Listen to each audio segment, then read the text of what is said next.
Приветствую всех! Следующая часть видео, вот комплексного видео про костры, про некоторые. В этой части мы уже рассмотрим костры не простейшие, вот как туристические походные костры, которые, они по сути специфики своей не требуют. Просто сложил и поджег.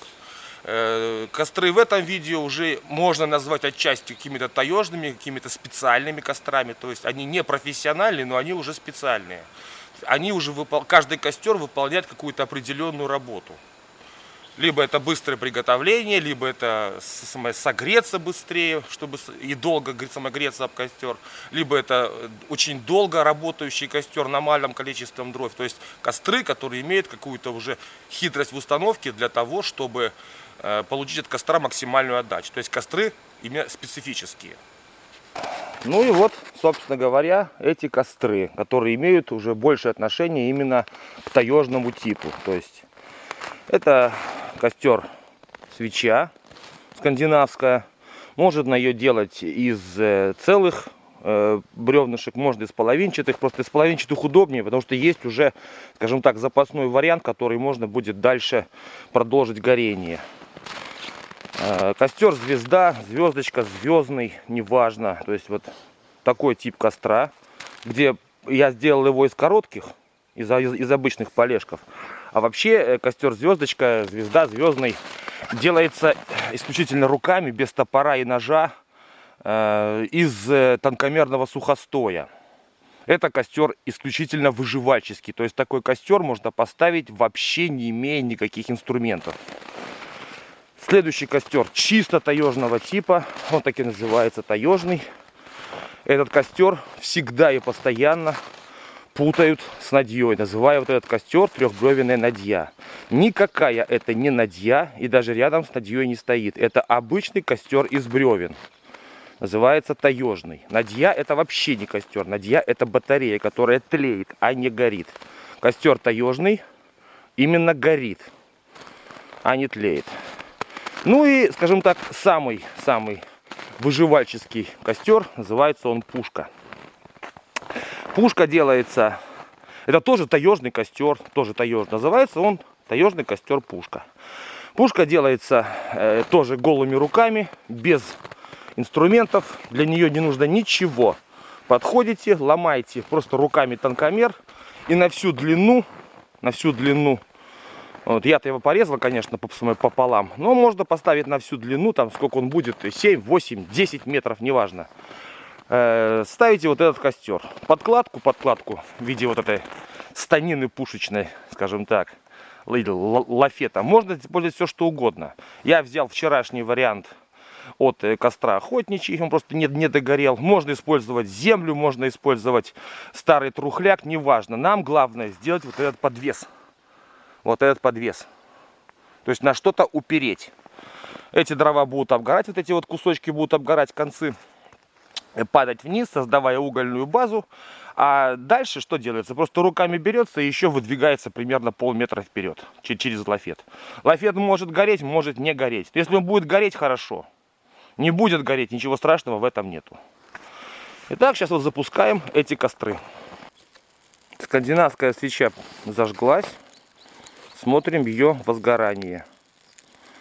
На внутренней стороне вот этих вот стоек для свечи, самого корпуса, необходимо сделать топором такие глубокие, хорошие щепленые зарубки, которые при разжигании надьи тоже воспламенятся и дадут огонь по длине дерева.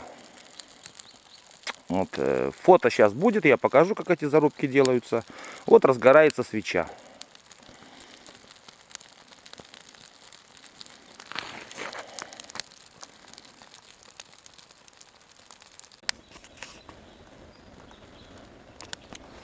Свеча наша загорелась. Время засечено.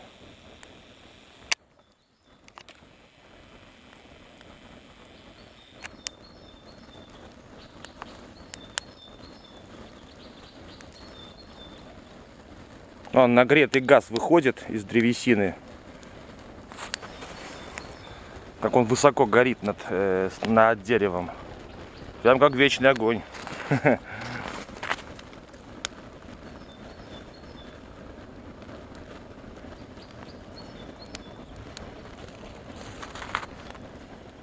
Костер очень мощный на самом деле. Очень удобно готовить.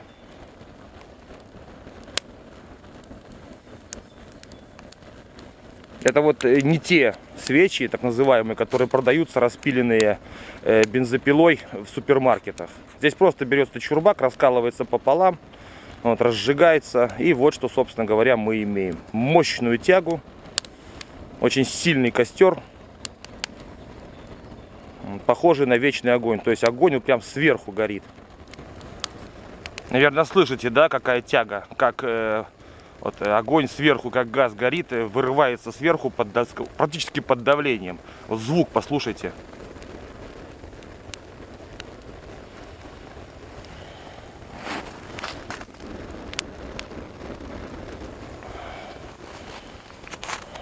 Вот такой костер, скандинавская свеча.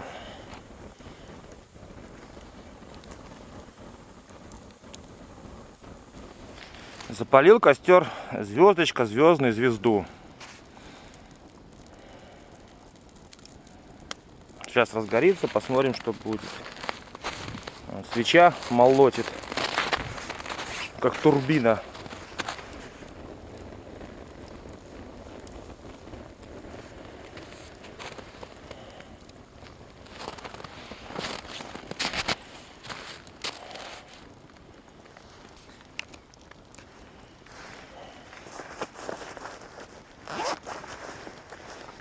Так. Засек время звездочки.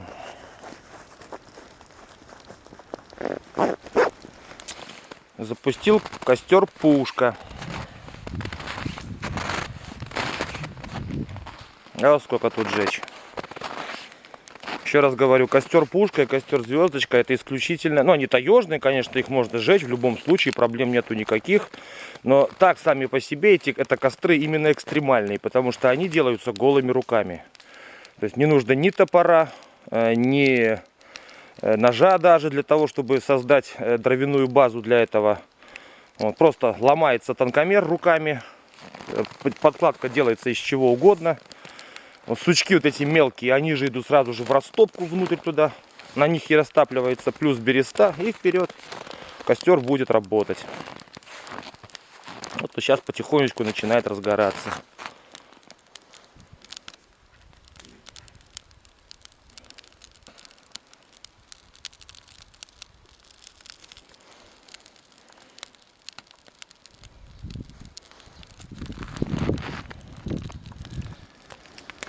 Костер таежный, вот этот вот, я сейчас запускаю через так называемый хвост.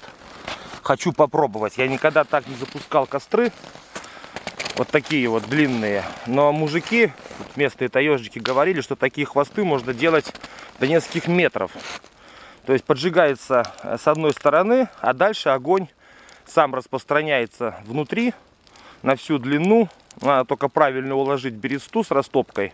В общем, сейчас попробую, не знаю, получится ли это у меня или нет. Сам это делаю первый раз в жизни. Вот просто здесь идет специфическая укладка. Сработает ли этот хвост, подожжет ли он у меня всю длину с одной точки, с одного конца, я не знаю. Но если получится, будет зашибись. И такие костры, получается, можно будет зажигать с одной спички, вообще в легкую тогда. Если у меня это получится. Не знаю, посмотрим.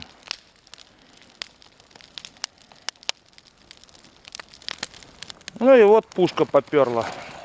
Все, вот этот конец теперь будет у нас гореть и обгорать. Потом он упадет вниз в виде хороших мощных углей. Над этими углями мы надвинем следующий слой, следующий уровень, где-то полметра. И так дальше, пока, собственно, не кончатся вот эти вот наши стволы сломанные. То есть костер работает без топора, без ножа, без пилы, вообще без всего. Сделан голыми руками.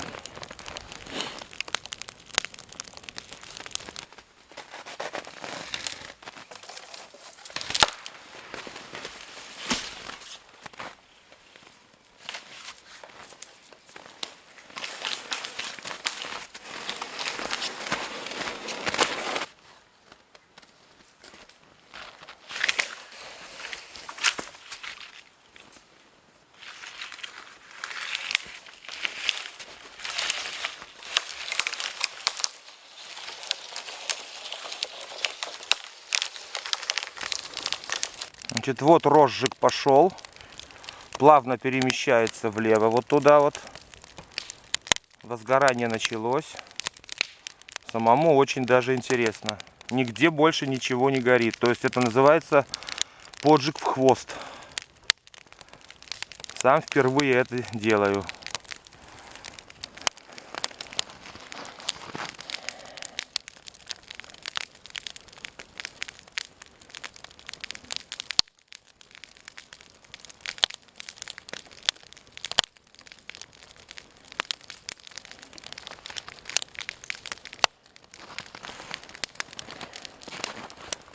Звездочка работает, свеча пыхтит, пушка молотит. Все нормально.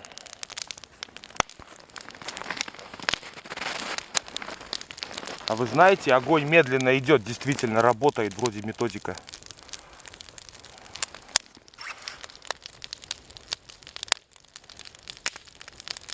Ой, как интересно.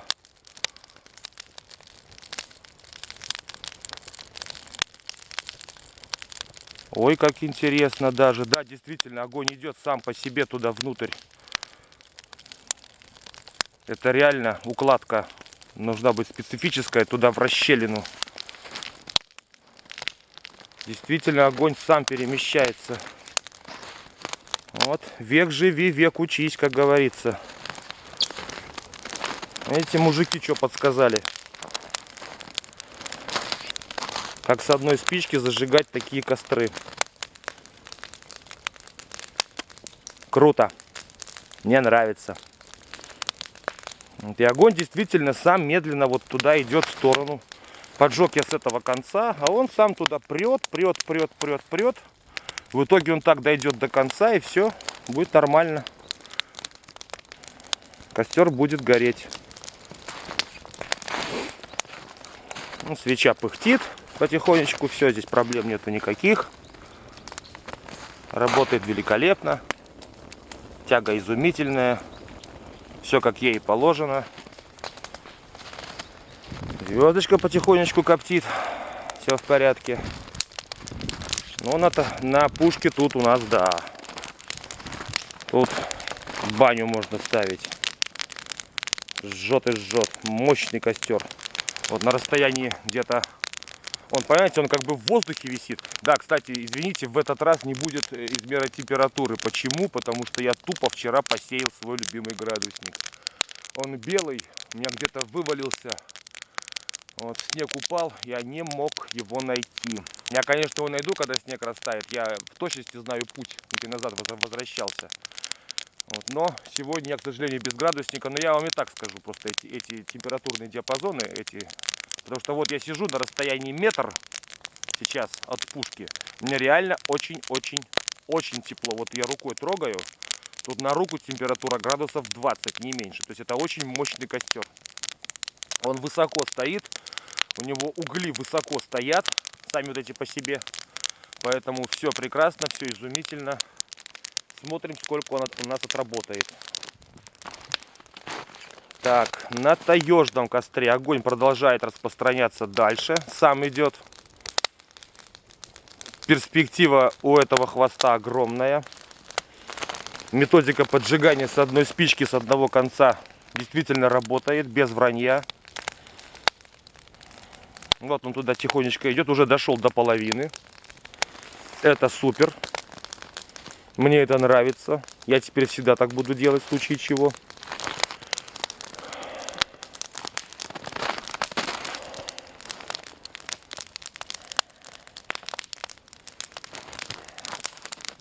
Передам ребятам, Герман, Илья, вам огромное спасибо за вот этот совет, за так называемый хвост. Вот как хвост разжигает бревна. Одна спичка и все в ажуре. Правильная укладка, правильная скрутка хвоста.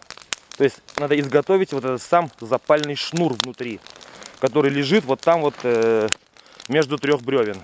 Он там лежит, и он там как запал медленно продолжает идти внутрь, тем самым создавая режим горения, он поддерживает горение, и по нему постоянно огонь идет туда внутрь, дальше, на всю длину. Он не остановится. Это типа бигфордового шнура, только сделан из природных материалов. И вот он туда идет, все горит, все работает, проблем нету никаких абсолютно. Замечательный совет, замечательная методика. Я про это не знал, теперь буду знать.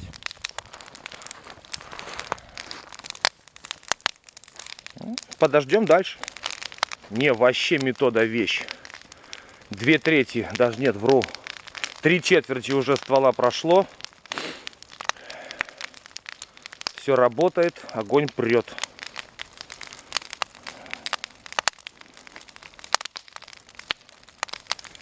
Итак, вот он результат. За 15 минут огонь самостоятельно прошел внутри канала 1,5 метра. Абсолютно ровно поджег бревна. Абсолютно ровное горение. Вот сейчас, ну все, он дошел туда до конца, вон видите, да, там по опалине. Сейчас будет горение дальше. Вот, таежный костер горит. Методика поджига с хвоста сработала великолепно. Проблем нету никаких. Наверное, сделаю отдельное видео по такой методике. И попробую, можно ли таким способом разжечь настоящую надью. Но я говорю, попробую, я не знаю. Но работает великолепно. Класс. Просто замечательно. Вот так работает костер таежный.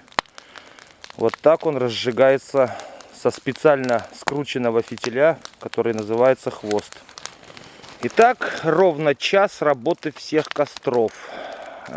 Свеча продолжает потихонечку делать свое дело. Звездочка медленно, тихонечко горит. Маленький костерок, я только пододвигаю туда внутрь их. Значит, таежный костер у нас работает, как ему и положено, на всю катушку. Горит, все в порядке, проблем нету никаких. А вот с пушкой я вам сейчас кое-что объясню. Видите, я-то ее поставил на снегу, вообще пушка на снегу не ставится. Почему? Потому что вот этот нижний костер, угольная база, которая отваливается или которую вы будете сами отламывать, там палкой по ней ударите, она просто отломится. Он уходит вниз, он не поддерживает в полном объеме горение вот этих вот концов. Поэтому концы горят гораздо, как бы сказать, медленнее, чем им положено. Огонь идет вот сюда, вот дальше. Распространяется, видите, через подкладку, через лафет. Вот. А эти угли, они потихонечку проваливаются вниз в снег и не поддерживают своим жаром горение вот этого конца. То есть, по идее, как должна работать пушка, она должна работать на жестком грунте, без снега. Вот эти концы обгорают где-то примерно минут за 40. То есть, ну я вам просто сразу скажу, я уже ставил такие мои костры неоднократно. Метр сгорает где-то за 1,5 часа. В 2 этапа. То есть, грубо говоря, по 40 минут каждый полметра 40 минут. Полметра 40 минут. В итоге считайте сами. Вот такая шестиствольная пушечка. Значит, если у вас, допустим, там 7 метров, метр это 1,5 часа, умножайте, получаете сколько? Ну, грубо говоря, 10 часов. То есть, руками сломав 6 тонких вот таких вот стволин из сушняка, вы на 10 часов обеспечены костром. Нормально, сильно, такой хорошо горящим костром, на которого можно реально обогреться. Он очень теплый, потому что высоко стоит жар, сами угли. И на нем можно готовить, сверху подвесить там котелочек на подвеске или что-то такое. В принципе, даже поставить вот сюда, если сверху 2, поставили кастрюлю, все, она там, или котелок, что у вас там есть, и она будет спокойно греть. Но суть костра в том, что вы его делаете голыми руками, то есть не применяя ни топоры, ни пилы, ни даже нож. Сломали, на что-то положили, неважно на что, хоть на кочку, и спокойненько его жгите. Вот как, что, чего, полметра прогорели. Эта угольная база снизу, она быстрее отожжет вам эти концы. Вы протаскиваете дальше все это. Вот. И следующие, те концы, которые упали, они создают дальше угольную базу. И на них, на основе их горит дальше следующие полметра. То есть вот такой костер, вот такая его специфика. Костер исключительно экстремальный. Можно жечь в любом случае его, если хотите. Но знайте, ставится голыми руками, без топора, ножа, любой там цепной пилы или струны, в общем, без всего, голыми руками.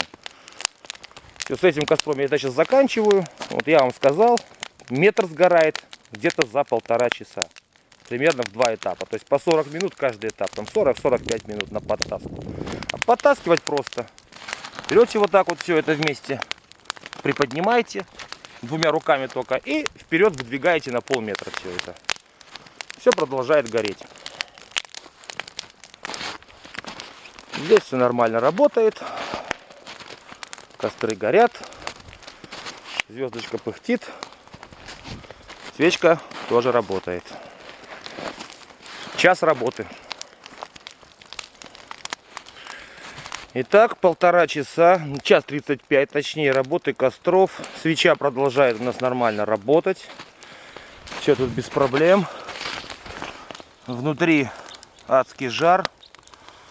Тяга есть. Все нормально. Звездочку, звезда я постоянно подправляю. Все уже сгорело 2/3 изначальных вот этих заложенных полежков тоненьких. Продолжает тихонечко работать. Горит, все в порядке. Таежный костер у нас продолжает. 3 наших бревнышка молотят без проблем. Ну что ж, 2 часа работы костров. Свеча уже довольно сильно прогорела внутри. Она сходится, но продолжает делать свое дело. Внутри очень мощная угольная база. Вот такой столб, ствол. То есть все она, как для чего она рассчитана, создана. Все она это продолжает делать. Наш костер звездочка превратился в маленькие огрызки. Все, он умер. Вот, но и сами видели, сколько нужно было для такого костерка маленького дровишков. То есть это очень маленький расход, долгое горение. То есть очень долгий костер. Очень, он слабый, конечно, да, но можно, конечно, звездочку сделать очень сильную, такую тугую, сильный костер, но смысл. Это костер очень экономичный на одного человека, вскипятить там чаек, пожрать. Типа щепочницы, скажем так, который очень долго работает от очень маленького количества дровишек. Таежный костер продолжает работать. Вот ему еще работать где-то часа 3. Он уже осел где-то почти наполовину. Одно бревно сгорело, второе чуть поменьше. Где-то часа 3 ему работать. 3,5 может быть. Все. Пушка продолжает работать сама по себе. Без обгорания концов. Потому что, еще раз я говорю, что, видите, все угли свалились вниз. Концы не обгорают. Она не работает в своем полном мощном режиме, в каком она должна работать. Вот. Но она и так работает, видите, сама по себе внутри вот как бы горит. То есть проблем нет у нее даже с этим. Эта пушка, это очень хороший костер, я вам сразу скажу. Экстремальный, хороший, очень жаркий, теплый. Ну что ж, друзья мои, 2,5 часа прошло. Вот, свеча прогорела прилично, то есть максимум она отгорит. В принципе, ее уже можно разбирать. Но если уж до конца, до упора, то это 3 часа на получурбаках. Так, звездочка у нас продержалась вот из этого маленького количества дровишек 2 часа и полностью выгорела. Вот, костер у нас таежный прогорел наполовину. Вот, то есть ему еще где-то 2,5, максимум 3 часа работает. То есть общий режим работы вот такого костра это где-то 5 часов получается. При бревнах 14-16 сантиметров. Вот такие вот бревнышки. 1,5. Ну, длина тут не важна. Тут хоть 3 метра, хоть 1,5 горит он одинаково. Тут от диаметра в большей степени зависит. Ну а с пушкой вы все поняли. То есть она горит где-то метр за 1,5 часа. В 2 этапа по 40 минут каждый. Главное, важно для пушки, чтобы снизу под этим нависающим краем всегда были угли. Тогда они будут вовремя отгорать, вовремя падать. Соответственно, все будет вовремя. В данной ситуации у меня угли ушли все в снег. Костер лишился угольной базы снизу, подпитки огня и жара. Тем самым он просто сам горел по себе. сам по себе горел, вот, но не выдавал все то, что от него как бы требуется. А на самом деле костер очень хороший, очень такой жаркий, теплый, на нем можно готовить. И что самое хорошее в костре пушка, это то, что его можно сделать голыми руками, без топора, без ножа, без пилы, без всего. Просто наломал тонкомера руками, сложил там 5, 6, 7 ствольную эту пушку, растопил, разжег ее. Все, сиди, только передвигай вот каждые 40 минут новую порцию полуметрового этого свеса. Температура, значит, я говорю, градусник я потерял, я его найду. Но сейчас я просто вам так скажу, я знаю все эти режимы. У свечи пик температуры очень высокий, когда она начинает разгораться. То есть, когда она вот работает в режиме таком турбо, дует вот сильно при разгорании. Да, у нее высокая температура очень. Вот, но когда она вот, значит, переходит в режим полутления, полугорения, ствольного такого внутри, то у нее жары распространяются только в центре, вот именно вертикально вверх, под дно вашего котелка там, или кастрюльки, что у вас есть. А в стенке снаружи она совершенно не греет. Вот. Она, костер свеча, это исключительно для приготовления пищи. Обогреться им очень сложно. Звездочка. Минимальный, мизерный, сверхэкономичный костерочек для приготовления, опять же, пищи, чтобы разогреть там маленькую кастрюльку, чай скипятить. Вот. Но он очень экономичный. То есть идете вы где-то чего-то, взяли передышку, нам нужно отдохнуть. Вот. Взяли несколько палочек коротеньких, сложили звездочку. Вот. Зачем костер большой разжигать? Сложили вот такой маленький костерочек, обогреться им невозможно. Он не для этого собой создается. А вот как такая щепочница, без щепочницы, маленьким огонечком работает, спокойно кипятит воду и готовит вам еду. Значит, костер таежный. Хороший костер, крепкий, сильный, теплый. От него можно реально обогреться. Работает около 5 часов. Температура вот где-то вот, если вот тут сидеть, вот сейчас, вот. Я так по ощущениям вам скажу, да я так вам скажу, где-то в районе порядка 15-20 градусов. Сейчас на улице где-то минус 4. Вот, то есть хороший, нормальный, стандартный, классический таежный костер. Вот, очень хороший в своем роде. Но проблема в том, что около таких костров желательно не спать. Почему? Потому что они стреляют. Костры, которые не надья, вот именно слой, которые горят, они стреляют. Надья никогда не стреляет смоляными карманами, потому что там карманы спускаются от нагрева. Он нагревается, потом пш, происходит, и все. Здесь происходит выстрел. При выстреле смоляного кармана происходит большой разброс углей. То есть вероятность того, что у вас загорится там мешок или ваша одежда или что-то очень большая. Поэтому спать при таких кострах зимой не рекомендуется. А летом их ставить смысла не имеет никакого. Костер исключительно для хорошего, теплого, зимнего такого обогрева в сильный мороз. Вот, приготовить на нем сложно. Пушка, как я вам уже сказал, вот, очень теплый костер. Температура около нее в метре достигает 20 градусов и даже больше можно разогнать.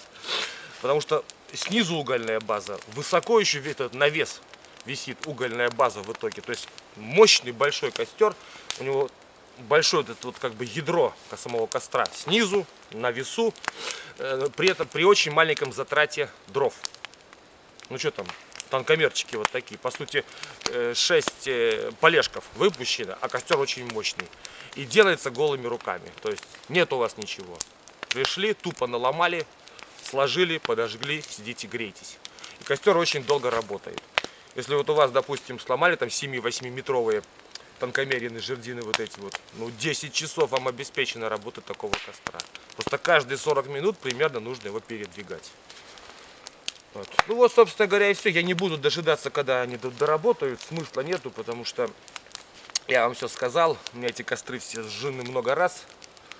Вот, то есть смысла врать мне вам никакого нету. Абсолютно. Сейчас я их потушу и пойду заниматься дальше своими делами. У меня еще очень много дел. Вот, так что вот. Всем удачи, всем хороших походов. Берегите себя. Знайте, изучайте костры. Костры ставятся не всегда и не везде, и не просто так. По задачам, по возможностям, по температуре, по длительности вашей стоянки или ночевки, по количеству человек. То есть каждый костер не работает сам по себе всегда. Нужно выбирать. Выбирать из условий, из количества. Я вам сказал, почему, где, чего, куда и как. Единственное, что еще раз вам напомню. В сильные морозы, да в любые морозы, зимой, в тайге, гарантированно вам единственный костер, который не доставит вам никаких проблем, это настоящая классическая северная надья из 2 бревен, подвешенная на жердины. Вот. В очередной раз дам ссылку, как ее ставить, как она работает. Потому что это единственный костер, который, даже не костер, это батарея. Тлеющая батарея, работающая в инфракрасном режиме.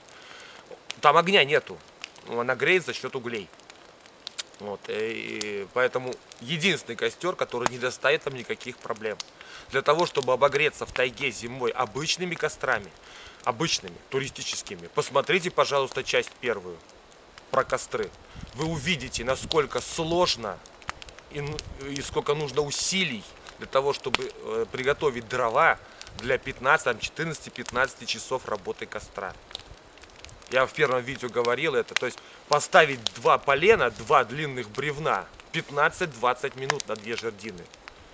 Колоть 16, 18, 20 чурбаков здоровых, еще их нужно отпилить, расколоть, каждые 30-40 минут прыгать их подкладывать. Ну, сами понимаете, это идиотизм. Это идиотизм. 2 бревна поставил и живи ты спокойно 15 часов, без проблем. Все, всем удачи, всем хороших походов, всем пока.